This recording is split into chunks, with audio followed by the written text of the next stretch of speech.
Corona గురించి మాకసలు ఆ లక్షణాలు ఎలా ఉండబోతున్నాయి? గత 2022లో డెల్టా అనే వేరియంట్ వచ్చింది. సో, ఇప్పుడు వచ్చే ఈ వేరియంట్ పేరేంటిది? ఒకసారి దీనికి తీసుకోవాల్సిన జాగ్రత్తలేంటిది?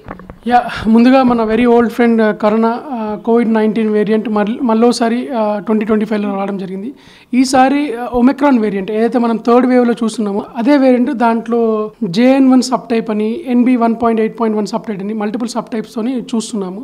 ఇది డాక్యుమెంటెడ్గా ఇండియాలో 1000-1500 కేసులు డాక్యుమెంట్ అయి ఉన్నాయి. ఎక్కువగా మనకు కేరళలో ఎక్కువ కేసెస్ డాక్యుమెంట్ అయి ఉన్నాయి. సో ఇప్పుడు ఈ ఒకేసారి కరోనా వస్తుందనే కానీ అంత ప్యానిక్ అయిపోయే సిచ్యువేషన్ అయితే ప్రస్తుతానికి ఏమీ లేదు.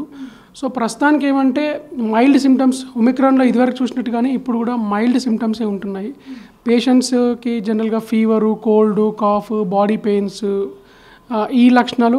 దాంతో పాటుగా ఏంటంటే ఇప్పుడు డయేరియా అంటే లూజ్ మోషన్స్ కూడా ఎక్కువగా వస్తున్నాయి. కొందరికి ఏమంటే కొంతమంది పేషెంట్స్లో డైరెక్ట్ లూజ్ మోషన్స్ కూడా వస్తున్నారు. సో వాళ్ళు కూడా కోవిడ్ పాజిటివ్ చూస్తూ ఉన్నాము. సో ప్యానిక్ సిచ్యువేషన్ అయితే ఏమీ లేదు. Like any other cold, like మనకు ఇదివరకు వస్తున్న ఫ్లూ లాంటి సిమ్టమ్స్తోనే మెజారిటీ ఆఫ్ ద పేషెంట్స్ బయటపడుతున్నారు. సో న్యూస్లో వస్తున్నట్టుగా మనం అంత భయపడాల్సిందైతే ఏమీ లేదు ప్రస్తుతానికి.